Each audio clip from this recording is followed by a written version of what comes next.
Chapter 38.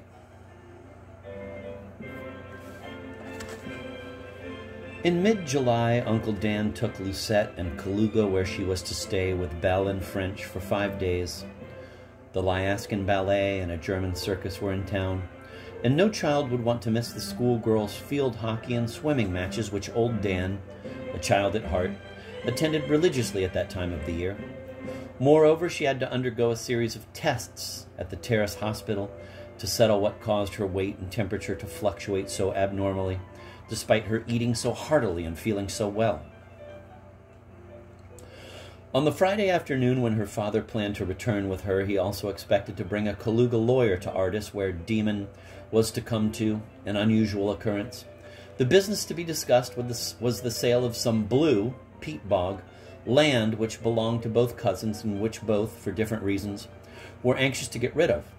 As usually happened with Dan's most carefully worked out plans, something misfired. The lawyer could not promise to come till late in the evening, and just before Demon arrived, his cousin aerogrammed a message asking Marina to, quote, dine Demon, end of quote, without waiting for Dan and Miller.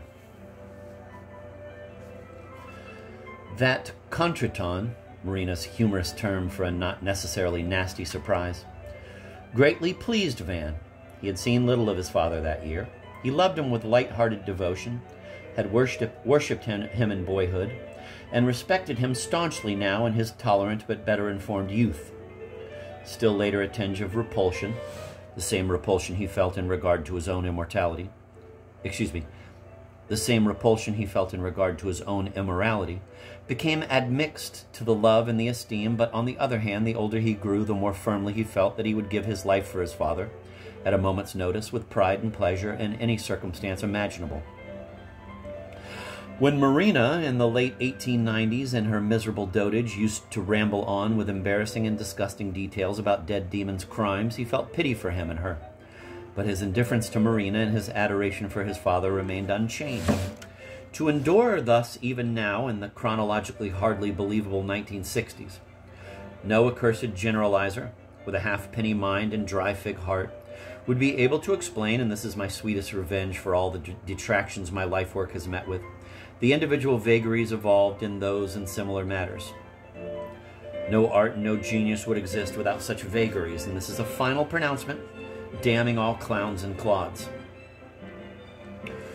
When had Demon visited Artis in recent years? April 23rd, 1884, the day Van's first summer stay there had been suggested, planned, promised. Twice in the summer of 1885, while Van was climbing mountains in the western states and the Veen girls were in Europe. A dinner in 1886, in June or July. Where was Van?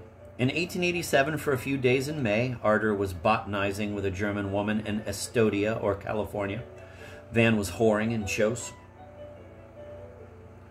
Taking advantage of Larivier's and Lucette's absence, Van had long dallied with Arter in the comfortable nursery, and was now hanging from the wrong window, which did not give a clear view of the drive, when he heard the rich purr of his father's motor car.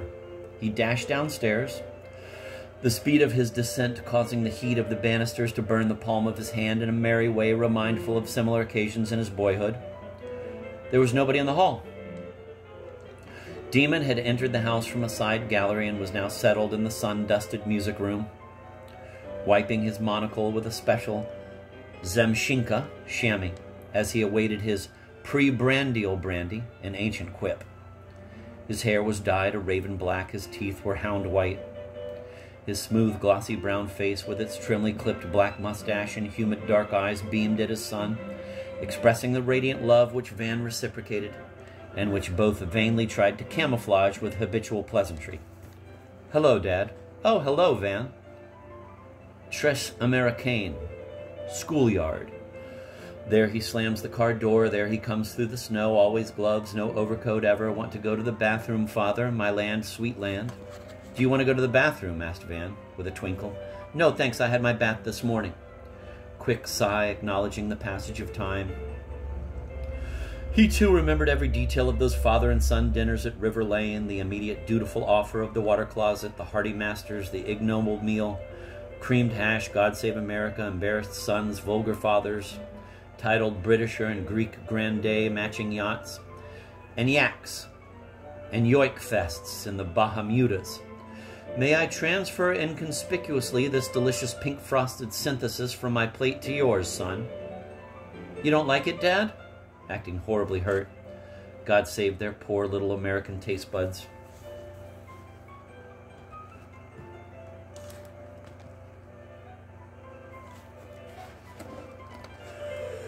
Your new car sounds wonderful, said Van. Doesn't it? Yes. Asked Van about the Gornichon, Franco-Russian slang of the meanest grade for a cute Kamerastochka. And how is everything, my dear boy? I saw you last the day you returned from Chos. We waste life in separations. We are the fools of fate. Oh, let's spend a month together in Paris or London before the Michaelmas term. Demon shed his monocle and wiped his eyes with the modish lace-frilled handkerchief that lodged in the heart pocket of his dinner jacket. His tear glands were facile in action when no real sorrow made him control himself. You look quite satanically fit, Dad, especially with that fresh oilette in your lapel eye. I suppose you have not been much in Manhattan lately? Where did you get its last syllable? Homespun pun in the Venus vein. I offered myself en effet a trip to Acapulcovo, answered Demon needlessly and unwillingly, recollecting with that special concussion of instant detail that also plagued his children. A violet and black striped fish in a bowl, a similarly striped couch, the subtropical sun bringing out the veins of an onyx ashtray astray on the stone floor, a batch of old orange juice-stained Povesa Playboy magazines, the jewels he had brought, the phonograph singing in a dreamy girl's voice, Petite Negre, a champ qui florane, and the admirable abdomen of a very expensive and very faithless and altogether adorable young Creole. Did what's-her-name go with you? Well, my boy, frankly, the nomenclature is getting more and more confused every year. Let us speak of plainer things. Where are the drinks? They were promised me by a passing angel. Passing angel?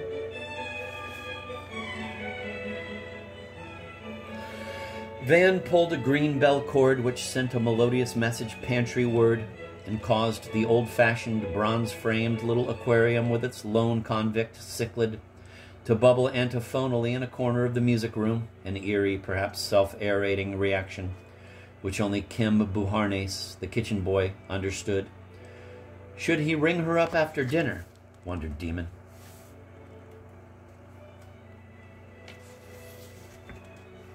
What time would it be there? Not much use. Bad for the heart. I don't know if you know, said Van, resuming his perch on the fat arm of his father's chair. Uncle Dan will be here with the lawyer and Lucette only after dinner. Capital, said Demon. Marina and Arter should be down in a minute. Ce sera un dîner à quatre. Capital, he repeated. You look splendid, my dear fellow, and I don't have to exaggerate compliments as some do in regard to an aging man with shoeshine hair. Your dinner jacket is very nice, or rather, it's very nice recognizing one's old tailor in one's son's clothes. Like catching oneself reappearing in ancestral mannerism. For example, this, wagging his left forefinger 3 times at the height of his temple, which my mother did in casual, pacific denial. That Jean missed you, but I've seen it in my hairdresser's looking-glass, when refusing to have him put Kremlin on my bald spot. And you know who had it too? My Aunt Kitty, who married the banker Belinsky, after divorcing that dreadful old wencher, Lyovka Tolstoy, the writer. Demon preferred Walter Scott to Dickens and did not think highly of Russian novelists. As usual, Van considered it fit to make a corrective comment. A fantastically artistic writer, Dad. You are a fantastically charming boy, said Demon, shedding another sweet water tear.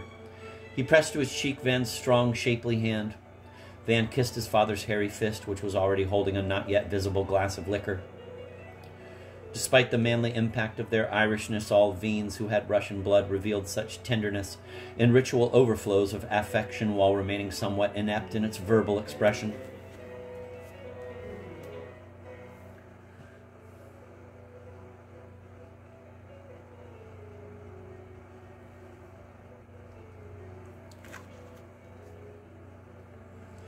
I say, exclaimed Demon, what's happened? Your shaftment is that of a carpenter's.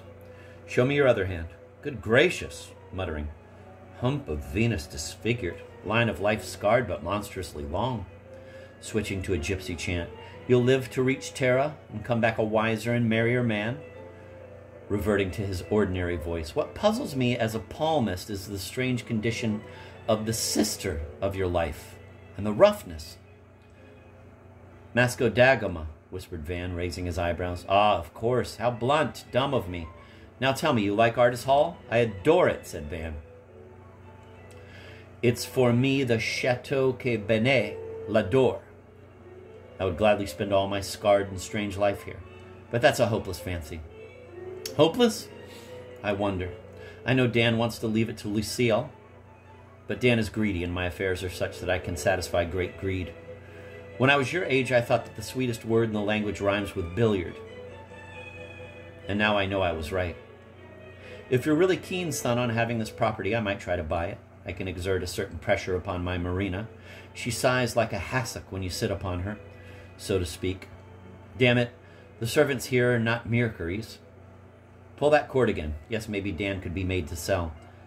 "That's very black of you, Dad," said pleased Van, using a slang phrase he had learned from his tender young nurse, Ruby, who was born in the Mississippi region where most magistrates, public benefactors, high priests of various so-called denominations, and other honorable and generous men had the dark or darkish skin of their West African ancestors, who had been the first navigators to reach the Gulf of Mexico. "I wonder," Demon mused. "It would cost hardly more than a couple of millions, minus what Cousin Dan owes me, minus also the Lador pastures, which are utterly mucked up and should be got rid of gradually if the local squires don't blow up that new kerosene distillery, and Stidi Isram, shame, of our country. I'm not particularly fond of Artis, but I have nothing against it, though I detest its environs. Lador town has become very honky-tonky, and the gaming is not what it used to be. You have all sorts of rather odd neighbors. Poor Lord Erminen is practically insane. At the races the other day, I was talking to a woman I preyed upon years ago, long before Moses de Vere cuckolded her husband in my absence and shot him dead in my presence. An epigram you've heard before, no doubt, from these very lips. The next thing will be paternal repetitiousness.